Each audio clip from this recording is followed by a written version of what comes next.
यादों का केंद्र गांधी संग्रहालय। बापू कहते थे, बिहार मेरी कर्म भूमि है। गांधी भारत की पहचान है। वे हमेशा कहते थे, बुरा मत देखो, बुरा मत सुनो, बुरा मत कहो। बापू ने अहिंसा और सत्याग्रह के जिस अस्त्र का इस्तेमाल किया, दुनिया उससे प्रेरणा लेती रही है।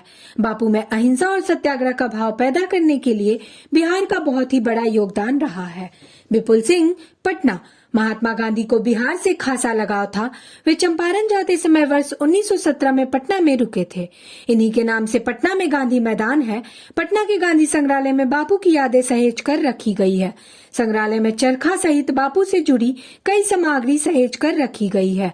गांधी की पुण्यतिथि पर राष्ट्र ने उन्हें याद किया।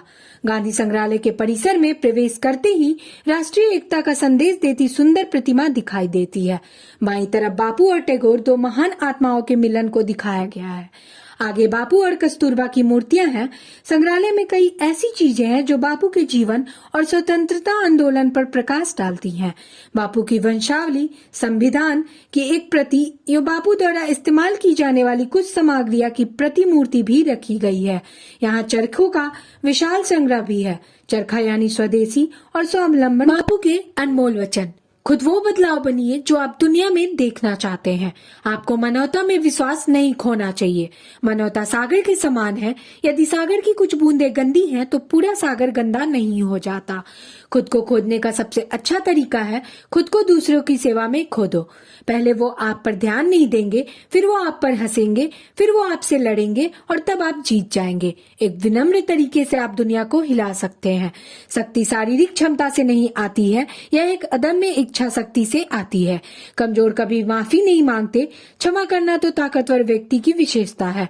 कुछ ऐसा जीवन जियो जैसे कि तुम कल मरने वाले हो। कुछ ऐसा सीखो जिससे कि तुम हमेशा के लिए जीने वाले हो। व्यक्ति की पहचान उसके कपड़ों से नहीं, उसके चरित्र से होती है। हो सकता है हम ठोकर खाकर गिर पड़े, पर हम उठ सकते हैं। लड़ाई से भागने से तो इतना अच्छा ही है। खुशियां तभी है जब आप जो सोचते हैं, जो कहते हैं और जो करते हैं सामंजस्य में हो। अपने आप को जीवन में ढूंढना है तो लोगों की मदद में खो जाओ। थोड़ा सा अभ्यास बहुत सारे उपदेशों से बेहतर है। मौन सबसे सशक्त भाषण है। धीरे धीरे दुनिया आपको सुनेगी। चरखे में स्वराज प्राप्ति की शक्ति। बापू ने चरखा को अहिंसा और स्वराज से जोड़ा था। उनका मानना था कि अहिंसा का प्रदर्शन, ये स्वराज प्राप्ति की जो शक्ति चरखे में है वह किसी दूसरे में नहीं। इस पर भरोसा करने वाले का मन एकाग्र होता व उसे असीम शांति मिलती है। जो लोग सत्याग्रही होना चाहते हैं और चरखे में विश्वास नहीं रखते, उनसे कहूंगा कि वे सत्याग्रह को भूल जाएं। भारतीय इतिहास की वो सुबह 15 अप्रैल 1917, भारतीय इतिहास की वो सुबह जिसमें नीलों के अत्याचार से त्रस्त चंपारण के किसानों ने उम्मीदों की किरणें देखी थी। महात्मा गांधी ने चरणबद्ध आंदोलन के जरिए किसानों को कई समस्याओं से मुक्ति दिलाई थी। देखते ही देखते चंपारण विश्व फलक पर पहुंच गया। फिर बिहार उनकी हमेशा उन्होंने कहा कि कर्मभूमि रही। तो 10 अप्रैल 1917 को, जैसा आपने कहा चंपारण से, 10 अप्रैल 1917 को गांधी जी बिहार आते हैं। उसके बाद यहाँ एक अजीब विडंबना, एक अजीब परिस्थिति से उनको सामना करना पड़ा। इससे पहले उन्होंने नहीं सोचा था कि बिहार में छुआछूत, धर्म के नाम पे, जात के नाम पे इतना वर्ग जो है बटा हुआ होगा। जब वो 10 अप्रैल 1917 को पटना आए तो सब लोग जानते हैं कि राजकुमार शुक्ल जी जो एक किसान थे, मामूली से एक किसान चंपारण के, वो उनको लेके आए। तो वो उनके साथ यहाँ पर आए और राजेंद्र बाबू के घर पे गए, जो सदाकत आश्रम अभी है। अनफॉर्चुनेटली राजेंद्र बाबू थे नहीं, वो पूरी और कहीं अन्य जगह पे गए हुए थे।